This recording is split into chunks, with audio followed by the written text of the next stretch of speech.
Como estaba compartiendo esta charla los dos, eh, ¿cuánto oxígeno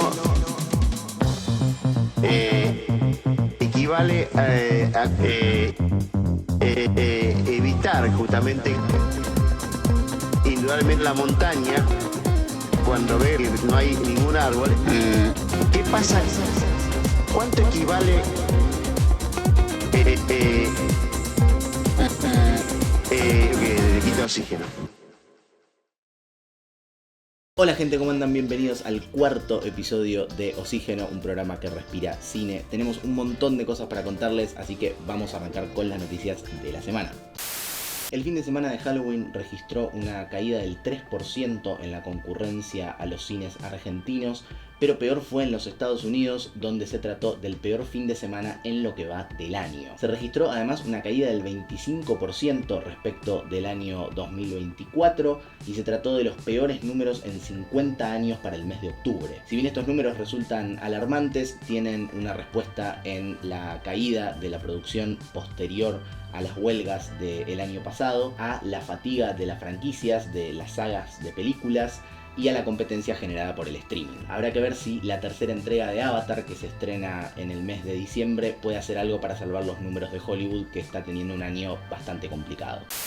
Y hablando del mal año que tuvo Hollywood, un estudio reveló que el 78% de las personas que miran streaming miran series en lugar de mirar películas, lo cual hace que las plataformas, que son en algunos casos las que más producen, se vuelquen más hacia la televisión que hacia el cine. Esto, por supuesto, provoca que los estrenos cinematográficos estén menos tiempo en cartelera y que las plataformas vean a los cines más como un ejercicio de branding que como una oportunidad para presentar un producto destacado. Cabe preguntarse entonces si estaremos volviendo a un sistema en el cual las plataformas produzcan solamente series de televisión en lugar de producir películas, y que el cine se vuelva una vez más ese lugar de nicho a donde la gente va a mirar películas. ¿Las plataformas van a dejar de producir cine o el cine de plataformas se va a volver cada vez menos atractivo? Veremos si este tipo de estudios afectan o no la producción cinematográfica y la producción de series de televisión de las plataformas en los próximos años.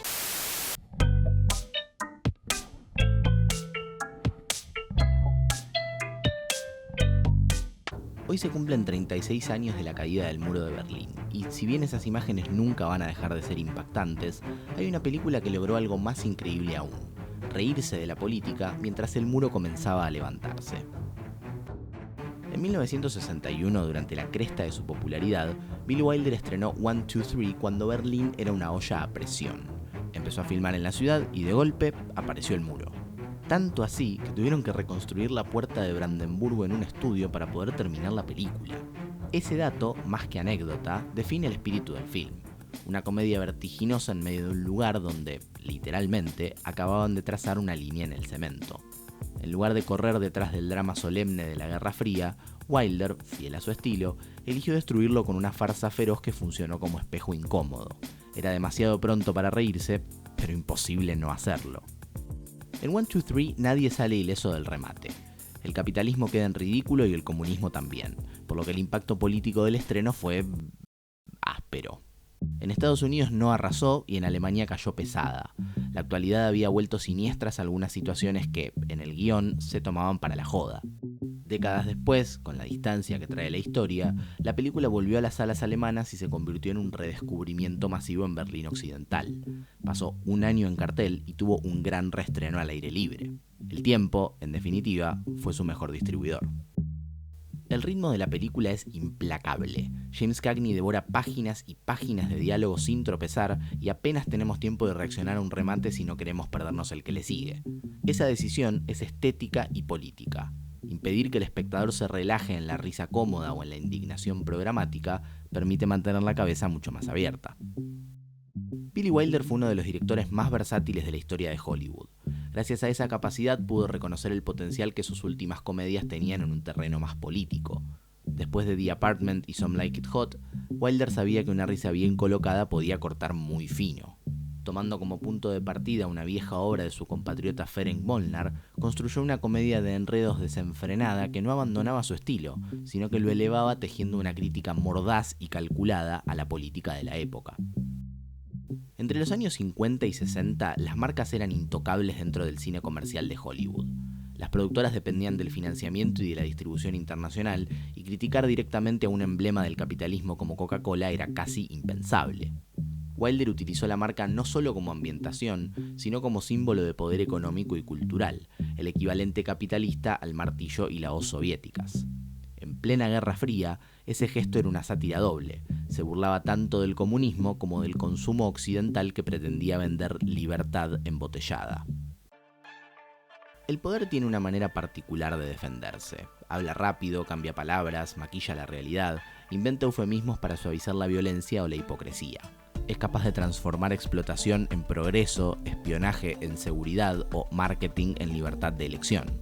Wilder entiende ese mecanismo y responde con la misma herramienta. Hace una película donde los personajes también hablan a 1000 por hora, pero en lugar de ocultar la verdad, la risa la desnuda. 6 plants. Moscow, Leningrad, Stalingrad, Kiev, Kharkov, and Minsk. Right? Totally wrong. I never mentioned Minsk, I said Pinsk. All right. Pinsk is in, Minsk is out. Next. Ese ritmo veloz imita el lenguaje del poder para dejarlo en evidencia. Mientras los burócratas y publicistas fabrican frases huecas, la comedia se ríe de ellos con la misma velocidad, sin darles tiempo a sostener la mentira. Desde Dr. Strangelove al filo absurdo de Armando Iannucci, todos le deben a Wilder el gesto de reírse a la misma velocidad con que el poder fabrica eufemismos. Con el muro ya caído, el público berlinés abrazó la película como lo que siempre fue, un manual para pensar a nuestras autoridades y sus consignas sin solemnidad. La risa no suaviza la historia, la hace digerible para poder pensarla.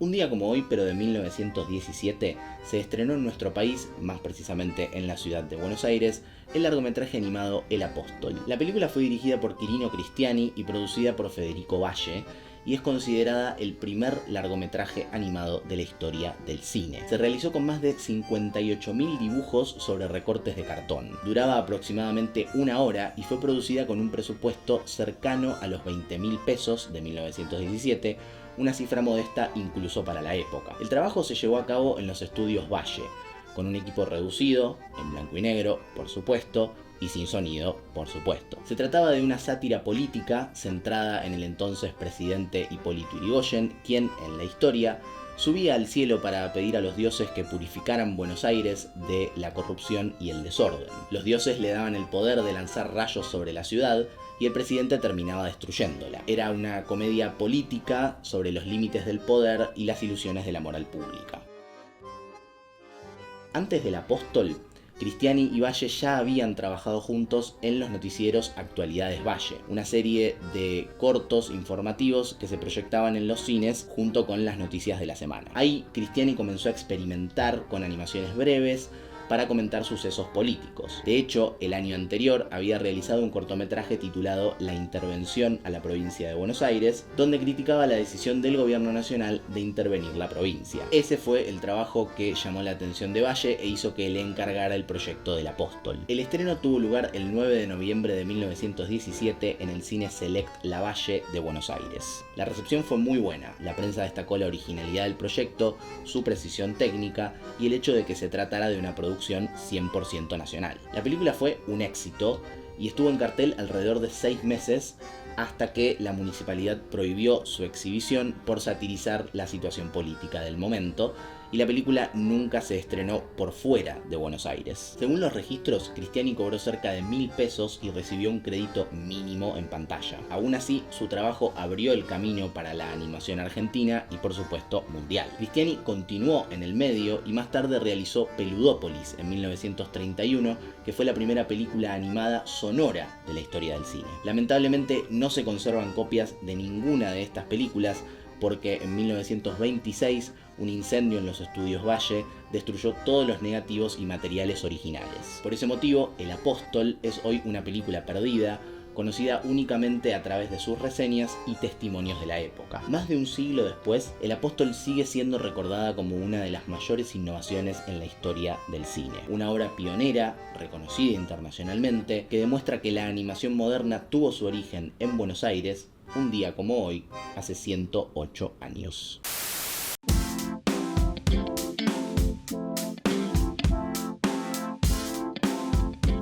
A fines de los 90, la televisión argentina todavía tenía algo de parque de diversiones. Los canales apostaban por programas infantiles con decorados enormes, personajes estrafalarios y canciones pegadizas que sonaban en todos lados. En ese contexto nació Berebo TV, un ciclo que decidió ir un paso más allá. Si el televisor podía ser un parque de diversiones, ¿por qué no hacer el programa literalmente adentro de uno? El escenario principal era el Parque de la Costa, orgullo del turismo bonaerense de aquella década.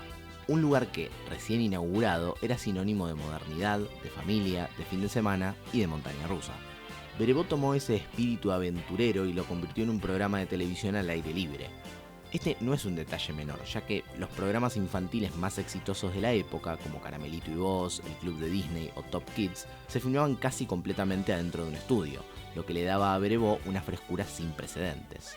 Y el fin de semana los esperamos en el Parque de la Costa con el show de Berebo TV en vivo para cantar y bailar junto a nosotros y todos los personajes del parque.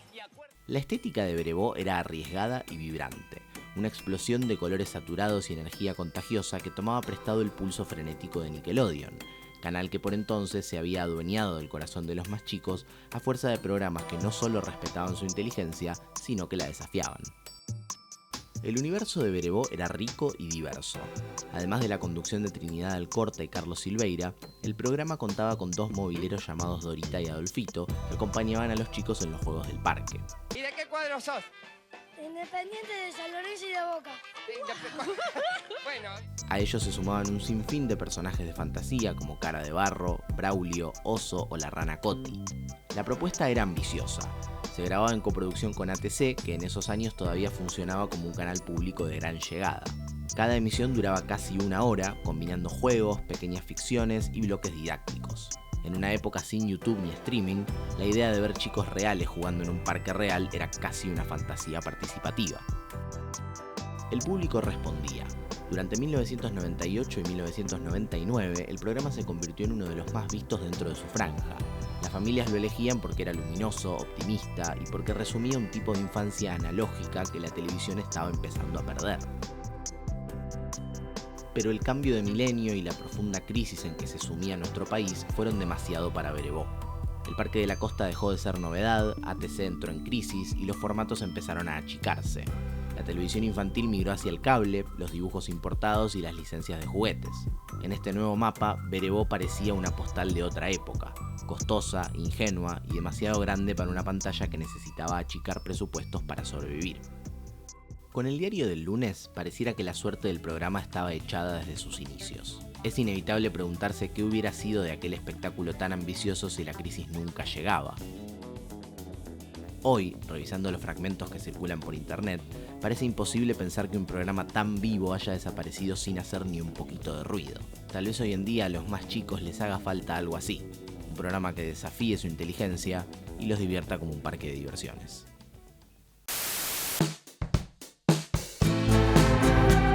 Bienvenidos a la cuarta ronda de recomendaciones. Soy Lula y les traigo hallazgos brillantes para esta semana. Comienzo por El Príncipe de Nanagua, primer largo documental de la correntina Clarisa Navas. Ganadora del Gran Premio en el Visión Surreal, sigue la vida de Ángel, un niño paraguayo, a lo largo de 10 años en esa ciudad limítrofe entre Paraguay y Argentina. No les quiero contar mucho porque la peli habla por sí misma y tiene varias notas interesantes para que vayan a leer. Está hace rato en el Malva los domingos, no sé hasta cuándo, así que corran. En segundo lugar, de Córdoba para el Mundo, Las Corrientes, la película más reciente de una de mis nuevas preferidas, Milagros Mumenthaler. Recorrió varios festivales y se estrena este jueves en Argentina. Crisis existencial entre Suiza y Argentina, entre trabajo y maternidad, el agobio de los mandatos sociales a todo color. La pueden ver en el Cine Cacodelfia desde el viernes. Tercera y última destacada de este domingo, El verano más largo del mundo, de Alejandro Lipoma y Romina Blachov. La historia sucede en Carlos Paz, donde la protagonista, Camila, y su amigo Julián se adentran en un experimento teatral mientras surfean la crisis de los 30. Un verano en blanco y negro y los vínculos que le dan esperanza a la vida adulta en este mundo cada vez más hostil. Todos los detalles y las chapas de la agenda las encuentran en nuestro Instagram. Sigan escuchando el programa y compártanos lo que quieran sumar. Que arranquen la semana con buenas pelis. Abrazos.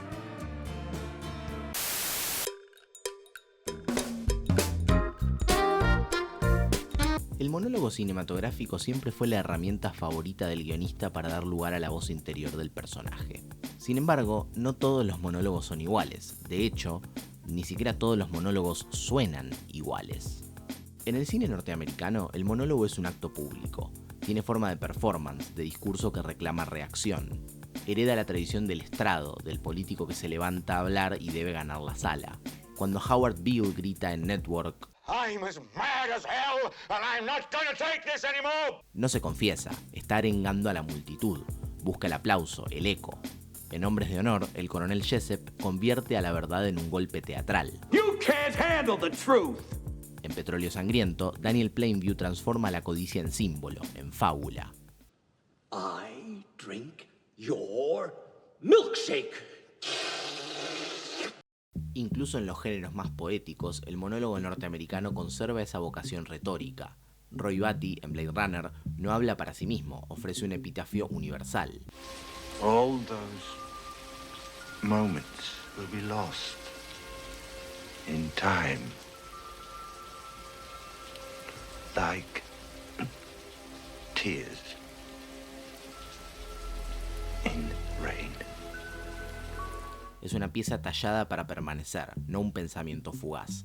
Son monólogos que conquistan la escena, que buscan ganar algo, una discusión, un jurado o a la historia misma. En el cine argentino, en cambio, los grandes monólogos rara vez se pronuncian para convencer a otro. Son, ante todo, una forma de hablarse a sí mismo. Suenan a confesión íntima más que arenga. Su cadencia no es la de un discurso preparado, sino la de una charla improvisada o un descargo inevitable. Pensemos, por ejemplo, en Un novio para mi mujer. O sea que ya son Gachi, Pachi, ella, el novio, el exnovio, yo y estos dos pelotudos, todo de Sagitario.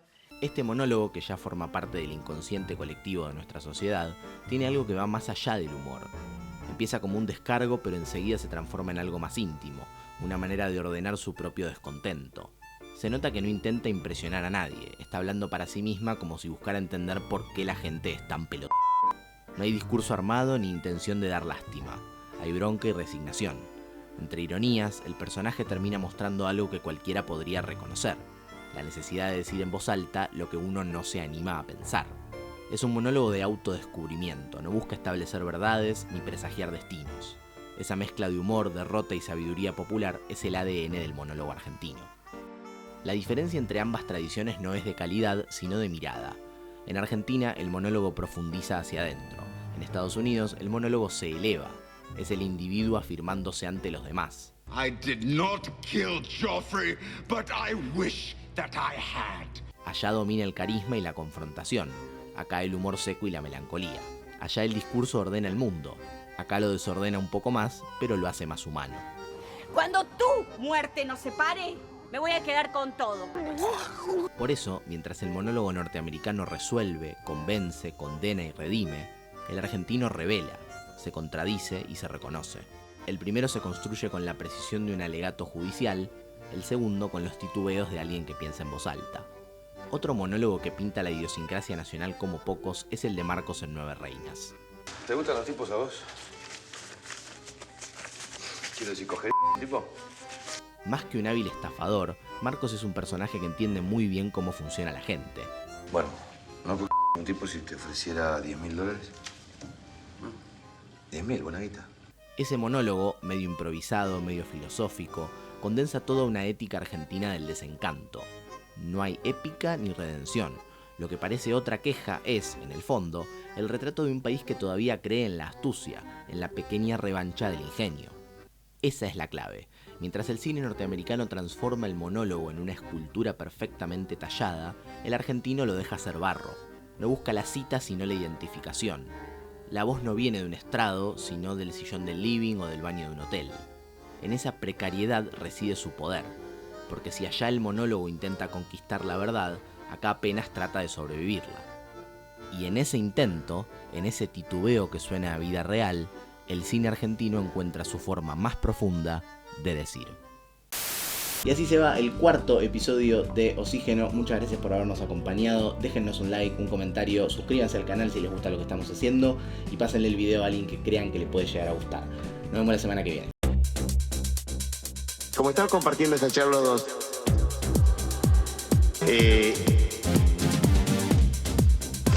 ¿cuánto oxígeno equivale a evitar meditar justamente. Indudablemente la montaña, cuando ve que no hay ningún árbol, ¿qué pasa?